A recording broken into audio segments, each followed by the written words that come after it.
you for your word. I pray that you are going to give us understanding of your word. Holy Spirit, you are the one who knows the word of God. Help us to interpret it and to understand it. In Jesus' name, amen and amen.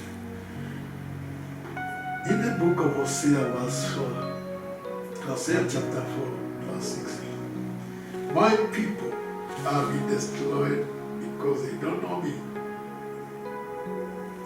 There's another ingine inasema, watu wangu wanaangamia kwa kukosa maarifa. My people have been destroyed for the lack of knowledge. Because you priest refuse to obey me, I refuse to recognize you as my priest. Since you have forgotten the laws of your God, I will forget to bless your children. The more priests these are, the more they sin against me. They have exchanged the glory of God for the sake of idols. Ujumbe wangu ni people are destroyed for the lack of knowledge. People are destroyed for the lack of knowledge. Mungu alituumba, anataka tuwe watu wa kumtii. Anataka tuwe hata mapriest, hata mapasta, hata mimi niko hapa. Inasema, since you priest refuse to know me, I refuse to recognize you as my priest. Wakati hata sisi tunaondoka kwa njia ya Mungu, tunafanya dhambi, Mungu anasema na hata yeye amekataa kututambua kama watumishi wake. Na ndio unaona tuko na mashida, ndio tunauawa, ndio tunafikia kwenye ndio tunachukiwa kwa ile vituko na sarakasi tunafanya, mambo mengi machafu ya shakahola, mambo mabaya. Mungu anatuacha kwa sababu tulikataa kutii sauti yake. Anaendelea na kusema, the more priests there are, hata vile tuko wachungaji wengi, the more sin against me.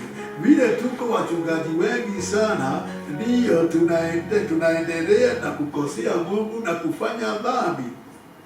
Naye Mungu usione kama hata wachungaji do not get punishment from the Lord. Mungu anasema,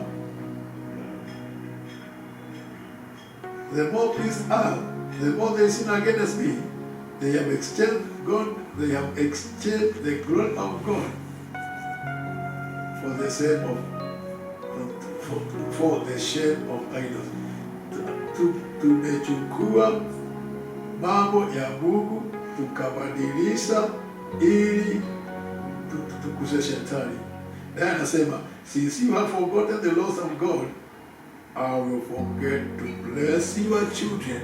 Na ndio unaona watoto wa wachungaji, watoto wa wazee wa kanisa, watoto wale wa wakubwa ndio wanakunywa hii dawa za kulevya, ndio wanakuja. Hata ukienda tauni yenu utakuta hiyo mama yake ndio anaongoza kanisa fulani. Enda wa kilabu, siku moja nienda kuhubiri kwa wakilabu. Nilishangaa sana kusikia, nilikuwa nauliza mtu wenu wa kanisa gani? Akasema nilizaliwa nikapelekwa kanisa fulani na mama yangu ni elder, baba yangu ni mzee wa kanisa. Nikakuta watu wanakunywa changaa, wanaangamia, ni watoto wa viongozi wa kanisa. Kwa sababu hapa imeandikwa, Bwana mlikataa kunitii na kunisikia, I will not going to bless your children. Na ndio unaona watoto wa wakubwa, unaona watoto wa wachungaji, watoto wa maaskofu ndio wanakunywa sana, ndio wanauana, ndio wanafanya vituko, wanajiuza, wanafanya mambo machafu. Why? Because we have refused to obey the voice of the Lord. Therefore, please let us come back to the Lord. Hata mimi nikiwa moja yao, nitarudia Mungu, nitamwambia sorry. Kile Mungu anataka tutubu dhambi zetu, na tukitubu Bwana tutasamehewa, tutainuliwa. Biblia inaenda kusema, nitarudia sana, wacha nirudie verse 2, verse 6. My people have been destroyed because they do not know me. Since you priests If you used to know me, I'm talking here of priest. I refuse to recognize you as my priest. Since you have forgotten the laws of your God, I will forget to bless your children. Sisi ndio tumefanya watoto wetu wateseke, ndio wanakunywa pombe, wanajiua, tunawalani, tunasema wamekosea, na makosa si ya watoto, makosa ni sisi. Na ndio Mungu anasema I'm not going to bless your children. Na ni ukisikia takishani wanasema watoto wa wachungaji ndio wanakunywa sana, ndio wamelewa sana.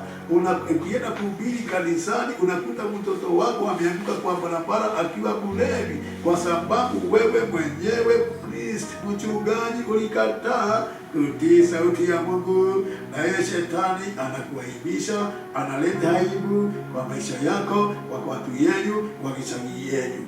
Unless we change the attitude, we are going to be destroyed by the devil plus our children. Mighty and everlasting Father, I pray that you are going, my Father, to change our lives, transform us, so that we can able to obey your voice, so that we can able to remove the ashes, the shame the devil is putting at the priests and church elders. In Jesus' name we pray, we believe. Amen and amen. Thank you, and God bless you.